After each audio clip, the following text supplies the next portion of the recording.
During COVID, I dealt with depression, and then I finally got back on the pole. And I mean depression. Like, I didn't work out, I didn't do anything. This was the first time in my whole pole career where I didn't maintain anything. So I came back to pole dance. I started back in the gym, did the things that I normally do, and all of a sudden this weird, the sciatic nerve pain came out of the blue. And I dealt with that for a couple months. It was terrible.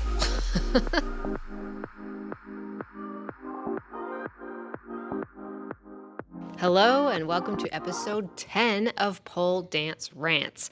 I am Vina with StudioVina.com, a website where you can learn to pole dance right at home with me.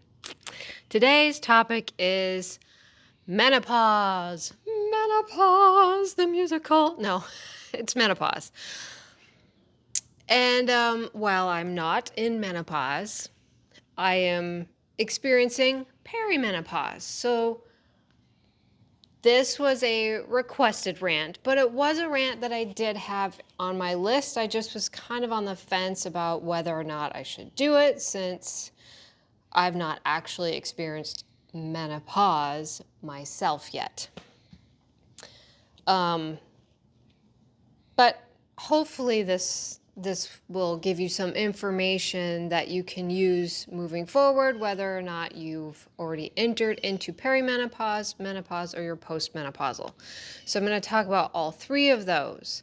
So let's start first with the difference between them, because I think we tend to use this blanket term of menopause like we see it on TV, where suddenly a woman's like, I'm in menopause and I have hot flashes and I'm always angry. Okay, well, yes, that can happen, but let's talk about the phases of menopause. So there's actually three. We've got perimenopause, that's from 4 to 8 years or 5 to 10 years, depending on the source that you look at. Then you have menopause, which is when you're kind of in the heat of it all.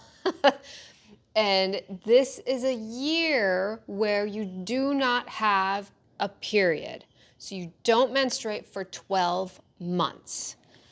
After you've reached that 12-month point where you haven't had a period at all, then you consider yourself in postmenopause. Yet I've also heard that in order to be called postmenopausal, you have to have gone that full year without a period and then another year. So again, it just depends on whose information you look at and what resources you have. So with postmenopausal, you can still have symptoms. This does not happen to everybody, but it's not something where suddenly you've passed your menopause and now you're symptom-free and everything is back to normal, because it's not going to be normal. And really, what is normal to begin with? But there will be a change. So things have changed. So let's go back now to perimenopause. For most people, if you're healthy, average person, it's going to start in your 40s. Some people early, some people late. Now, for myself, I really didn't notice anything until probably 3 years ago. Or was it only two? About 2 years ago. For me, the symptoms were very sneaky.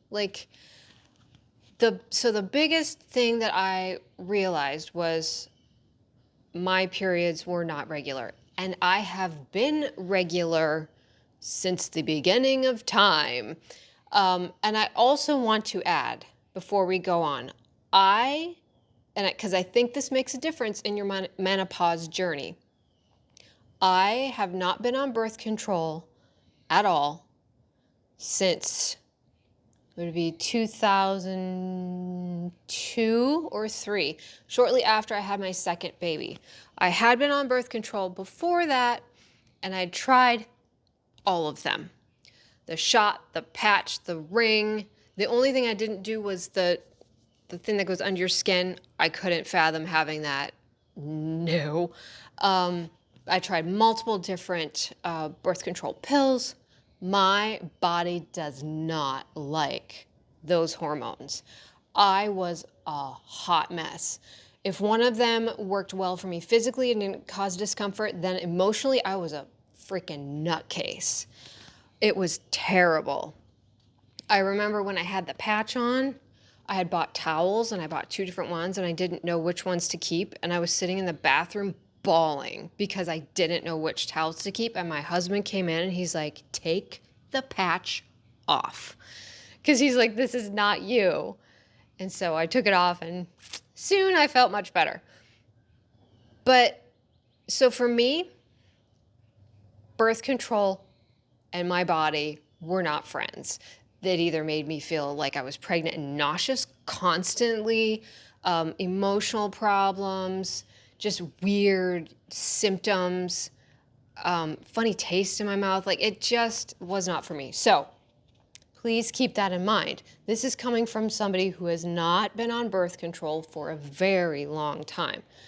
So I am not an expert. This is not medical advice by any means, but I'm saying that I do think that some people might experience worse symptoms just because they've been on synthetic hormones or different hormones due to birth control, and your body wasn't doing its job, and so then it really gets confused.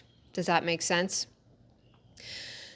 So back to perimenopause. Yes, you can get menopause-like symptoms from the start of perimenopause all the way through menopause to slightly postmenopausal. But they tend to get more severe the closer you get to that period. Pun intended. The further you get from your period and the closer you get to actual menopause. So for me, the symptoms, the immediate thing that I noticed was a change in my period. I never skipped, and suddenly I had skipped. I would spot when I'd never spotted. Weird period, late period, spotting period. I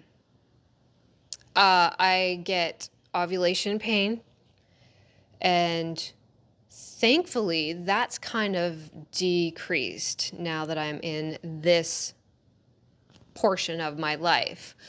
And joint issues. That was a huge aha moment. I think I'm dealing with perimenopause symptoms. Why? Because I, about 2.5 years ago, was dealing with sciatic pain. Now, I've had this genetic hip back issue since forever. My mom has the same problems. My sister has the same problems. So it's genetic, and exercise can definitely improve it, and it has. I just didn't know what I was dealing with for a very long time until I dealt with sciatic nerve pain, and it was terrible. Like I couldn't dance at all. I couldn't sit normally, like I had to sit in a very specific way. I couldn't sleep. It was the most frustrating thing. And I'm like, what the heck is going on? So what had happened was during COVID, I dealt with depression, and then I finally got back on the pole. And I mean depression, like I didn't work out, I didn't do anything. This was the first time in my whole pole career where I didn't maintain anything. So I came back to pole dance. I started back in the gym, did the things that I normally do, and all of a sudden this weird, the sciatic nerve pain came out of the blue. And I dealt with that for a couple months. It was terrible. But I do have a great routine now on the website for hips and pelvis. It's awesome. And it includes a lot of the exercises that I did to rehab the issue that was going on with my hip. Yeah. So anyway, Then I started doing more research, realizing that yes, I am hypermobile. I knew that before, but I didn't realize the extent and other issues that could go along with hypermobility, like EDS syndrome, which is a connective tissue disorder. And while no, I have not gone to the doctor and actually been diagnosed with this, I absolutely feel like this is one of the issues that my family actually has, especially because my dad passed away from a blood vessel, an artery tearing vertically instead of horizontally like they normally do. It tore vertically. It's super, super uncommon. It was a pulmonary artery. And genetically, like, I've always been able to put my leg behind my head. My kids can. My mom had very open hips. My dad also, and including that, like skin issues, digestive issues. I've always had trouble with my bowels and my stomach and things like that. That's super common. I didn't realize that until about 2 or 3 years ago. So all of these things factor into discovering, oh, hey, I think I'm in perimenopause. So I want to say, if you're somebody who's hypermobile, has been diagnosed with EDS, you need to be careful once you start to notice things are off with your body. Why? Because once I fixed my back issue, cool, I realized, yes, I need to start targeting my hips and pelvis more to keep them strong. But I fell for the first time from the pole ever in September. And it was a complete shock to me. I've caught myself before, but I've never, ever fallen. And what had happened was I went into a flag press, went up into a leg hook, so as if to do a brass monkey, was doing my transition that I've done 1,000 times to put my arms in place, and I went to reach my outside arm across, and it popped out partially, didn't fully dislocate, but it partially dislocated, and I couldn't move my arm, and it popped back in right before I fell to the ground. Like, it happened, it felt like it took 10 minutes because I literally remember thinking, oh, this is happening. I better put my arm here to try and stop my fall, and fall like so. So it felt really slow, but I looked at the video because I was filming and it just was like, shoo! But I've never had my shoulder dislocate, ever. Yes, I have hypermobility, especially not this shoulder. This is my shoulder that I was in a car accident as a passenger, and it's always been my tight shoulder. It's always been the one that's not as loose as everything else. So then I realized that for hypermobile people, it is extremely important to condition your joints. Now, there's this popular doctor out there, I think she's a surgeon. She talks about menopause and she's like, you have to lift heavy, like lift something that you can only lift 5 times, and that's the menopause key. While I agree for a lot of people, normal average people, that's fine. If you are hypermobile like myself, going heavy is the last thing that you want to do until you've actually incorporated conditioning for all of your joints. And I mean all of them. I've thought about developing a routine that someone could follow along with that I do for all of the joints, because it is I can't even tell you. Like, it is night and day now that I've just been really focusing on, I don't care if I don't feel like working out, I still come down and target my shoulders and hips at the very least.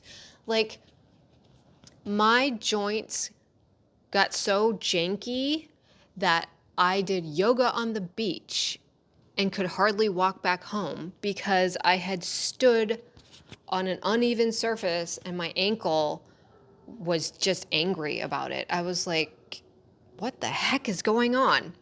You know, or you tweak your arm and you're like, what is going on?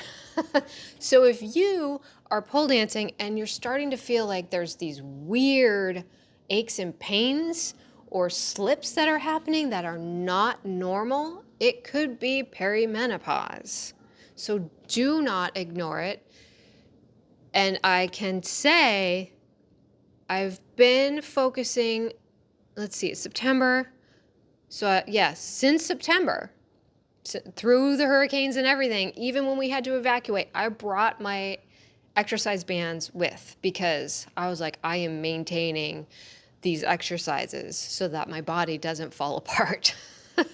The other thing that can happen is you can get really achy joints. This doesn't necessarily happen to only hypermobile, but it can. So if you find that all of a sudden you just feel achy all the time, it could also be perimenopause.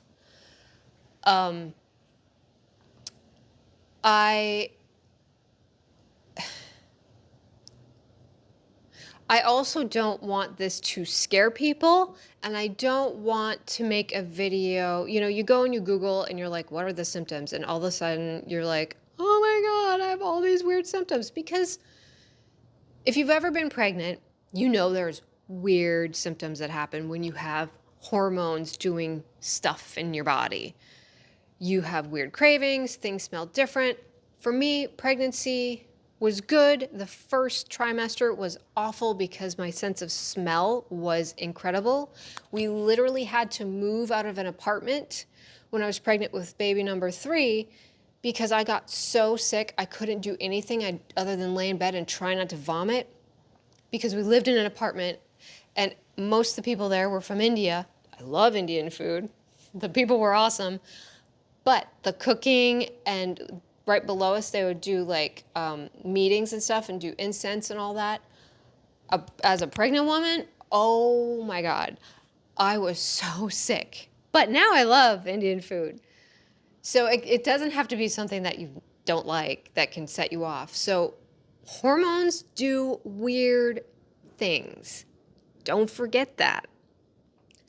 So I can imagine if that can happen when you're pregnant, think about when you're going through these shifts, when you're going through perimenopause. So now, menopause.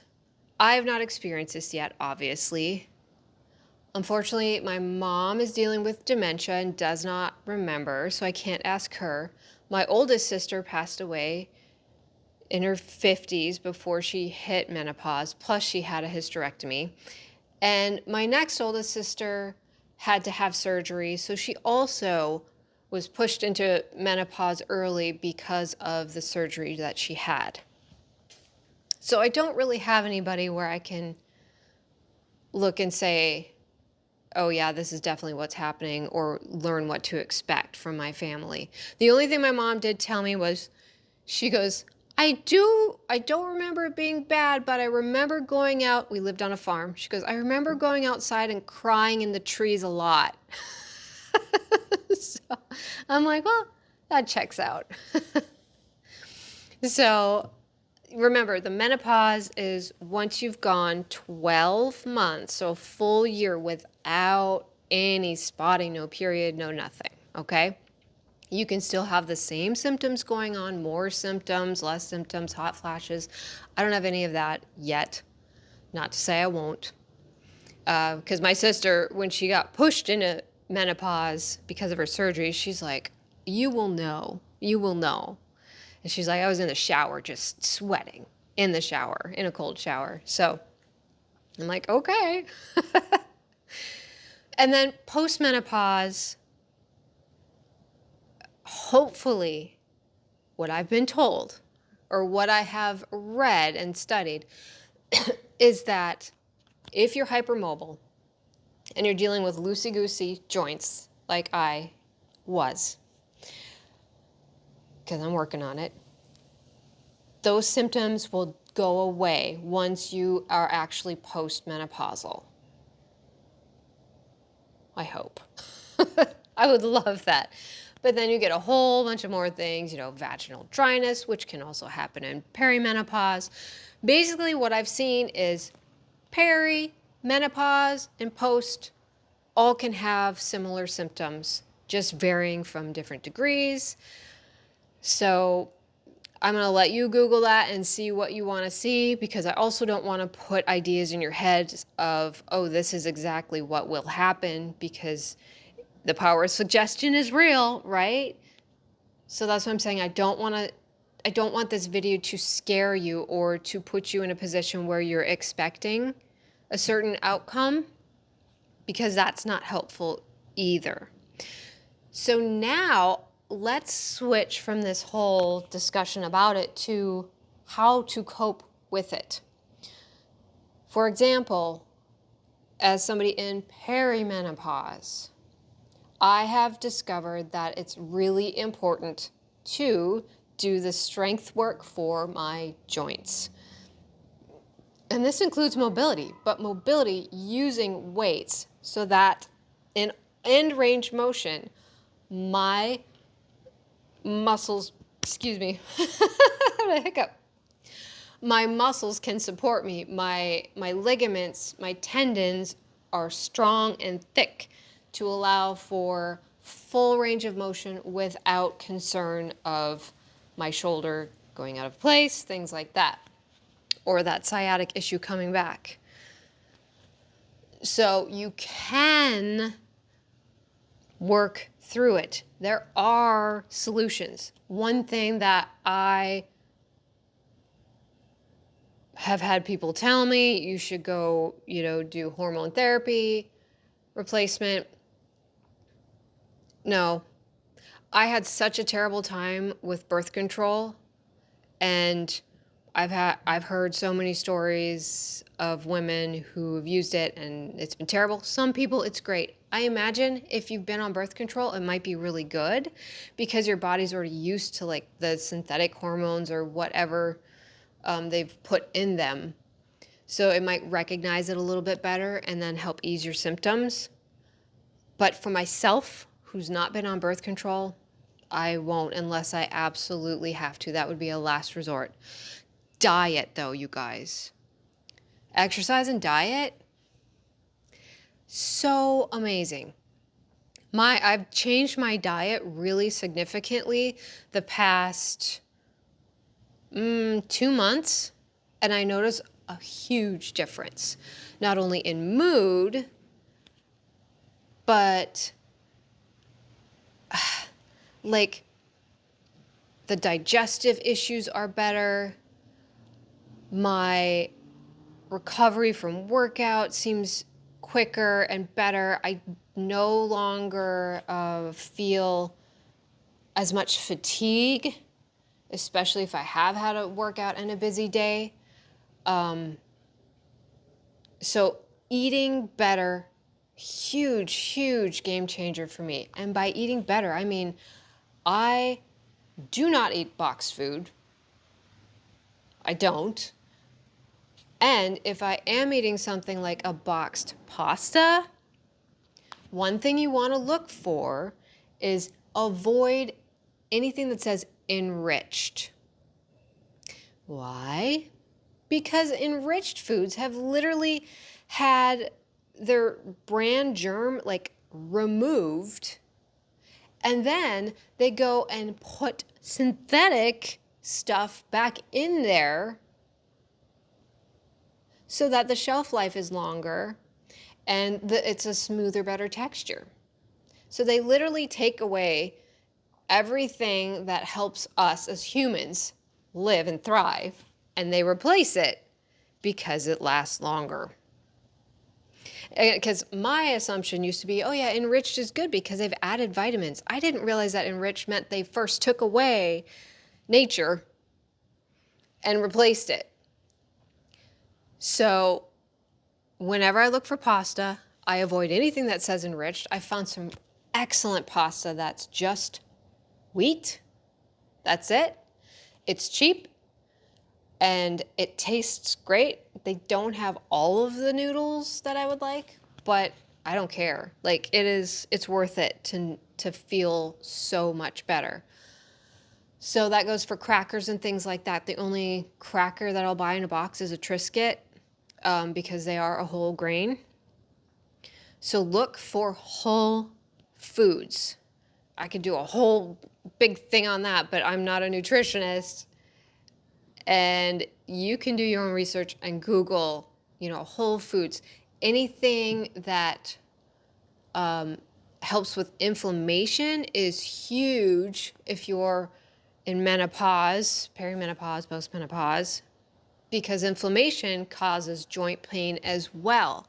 So any foods that you can eat, like ginger, I do ginger tea almost every morning, like from actual ginger. I scrape it into a microplane and then put it in my water.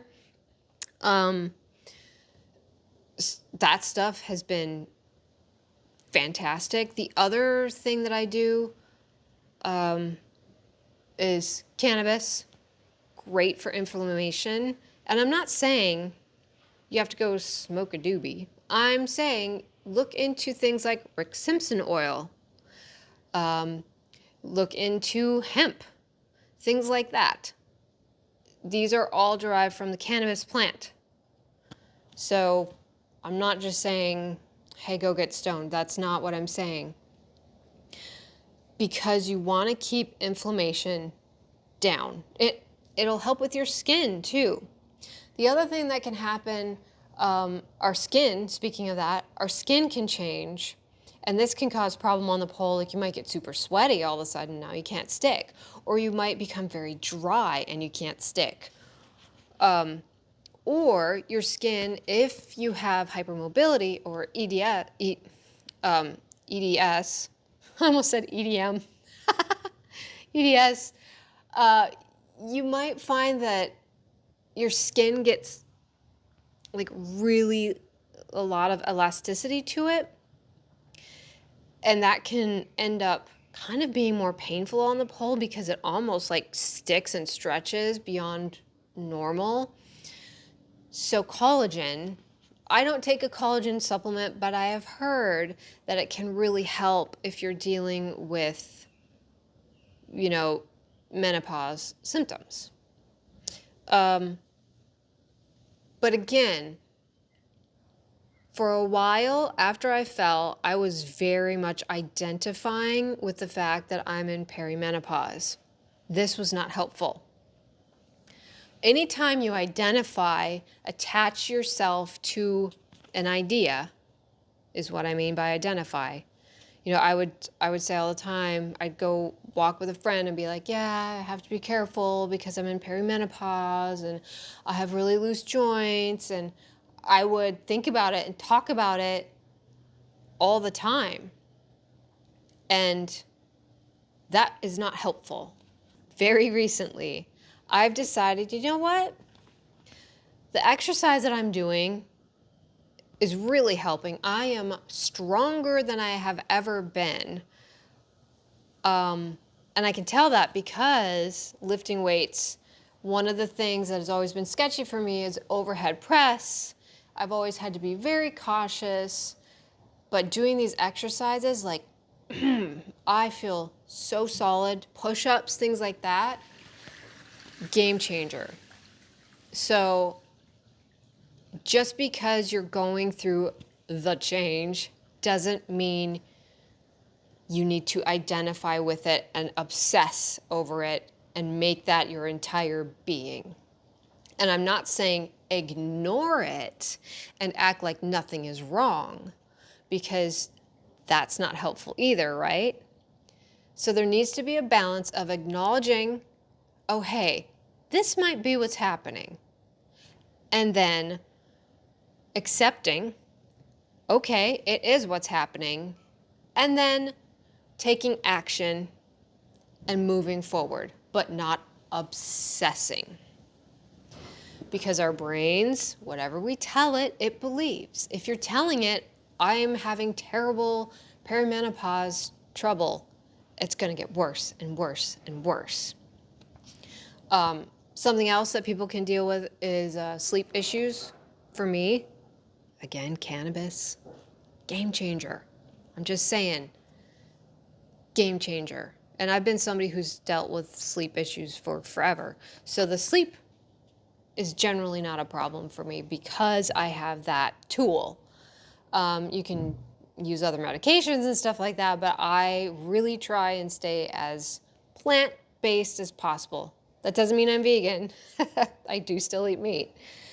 But as far as remedies and things like that. So I don't want you to get discouraged if you realize, oh yeah, I am going through this too. I want you to feel like you have the ability to take action and deal with whatever is coming up.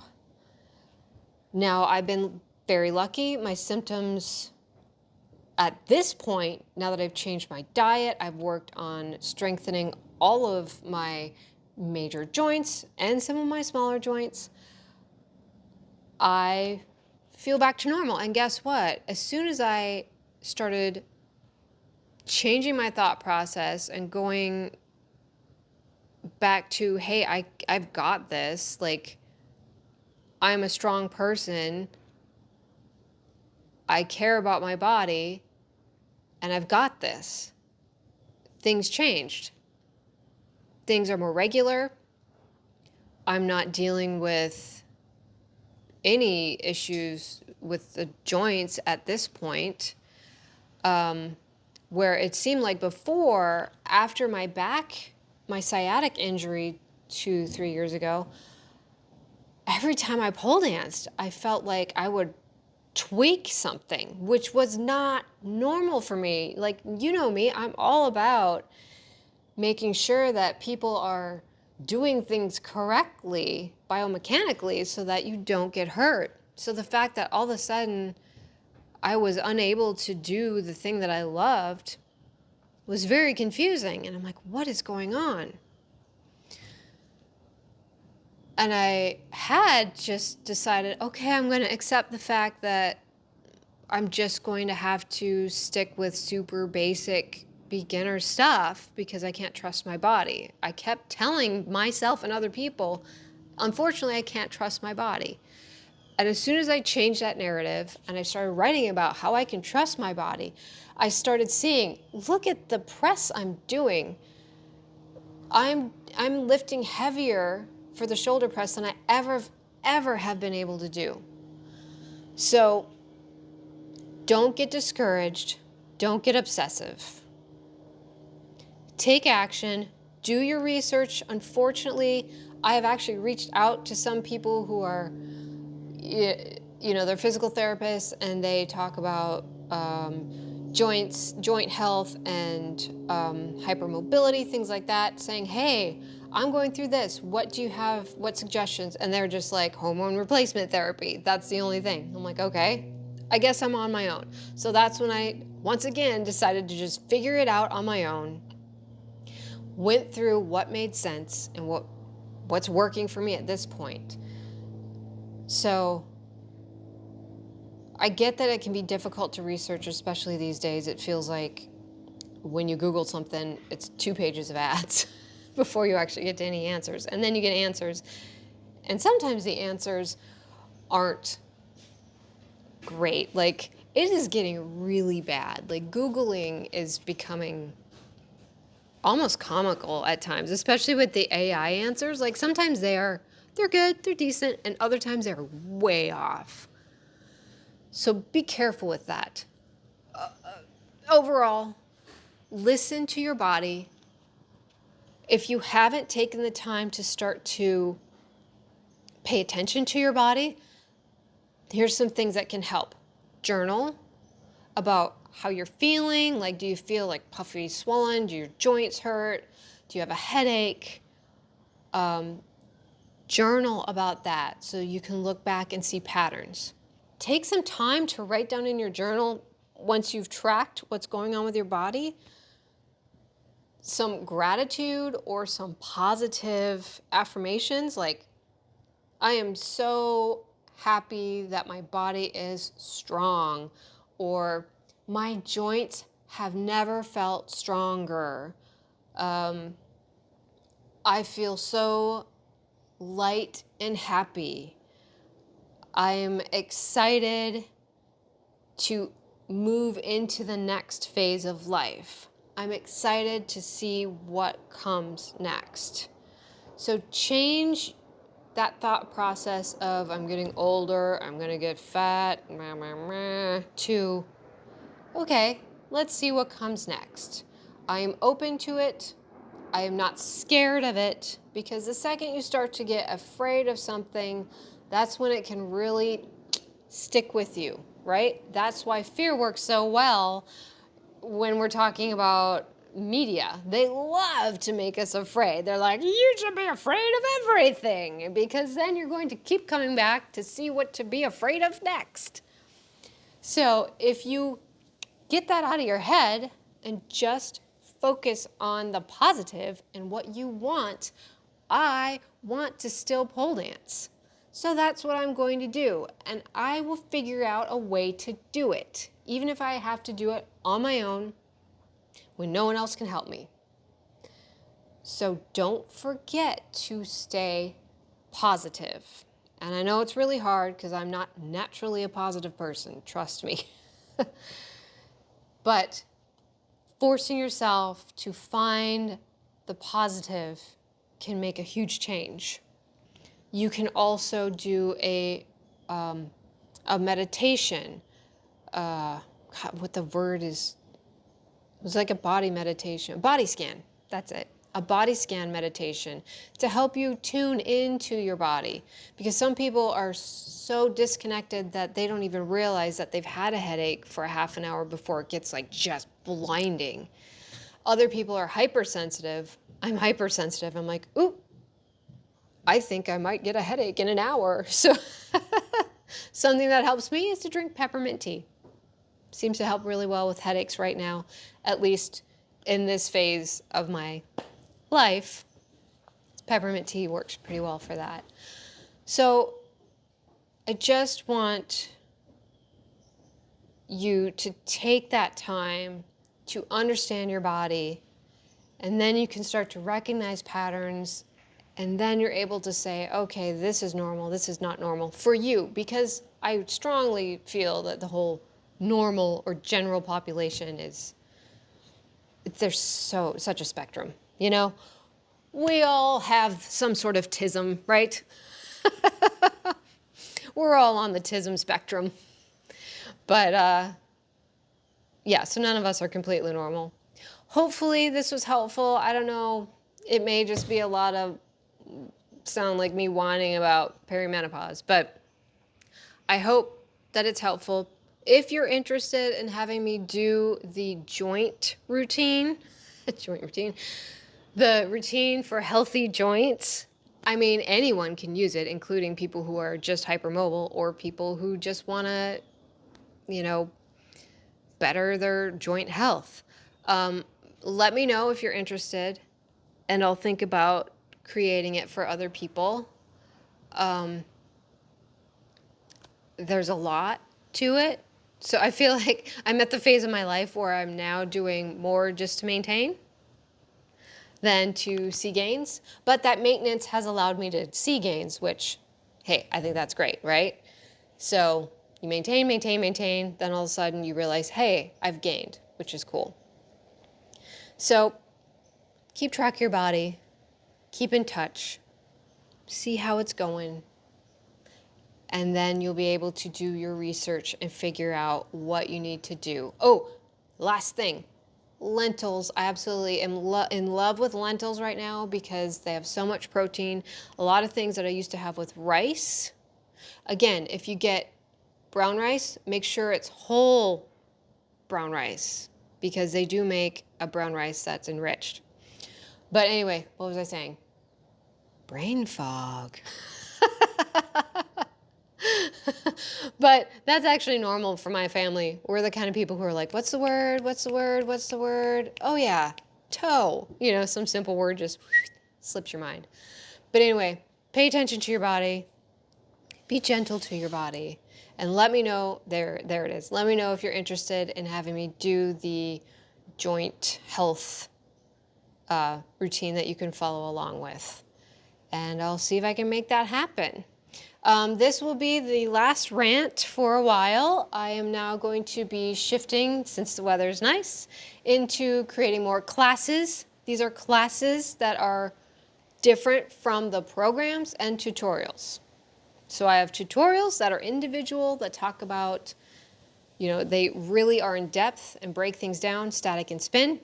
Then I have programs that take the tutorials and put them together for you so that you have a curriculum to follow and learn from. And warm-ups are always included. And now I also offer classes. I only have a handful right now, but the classes are a class-like structure where I'm wearing the mic and we start with a warm-up. Then we move on to our trick practice. We might do some strength work too. And then we finish with a short bit of choreography and stretching. So they're usually over an hour long. And right now I have 2 of those up. I have one for pull sits and holds, and that's my newest. And I do have a knee pit grip one. That one's pretty long, and it's more like a workshop, because I'm covering all of the different common tricks that we use for our knee pit and helping you break them down to make them feel more secure. So yeah, I'm going to be focusing on those now that the weather is reasonable and not so cold. So I will see you again. And yeah, if you like my content, please share, because I don't do anything other than online. I don't travel. I don't teach in a studio. Everything is online. So sharing is caring. I will see you guys later, and stay happy and healthy. Bye.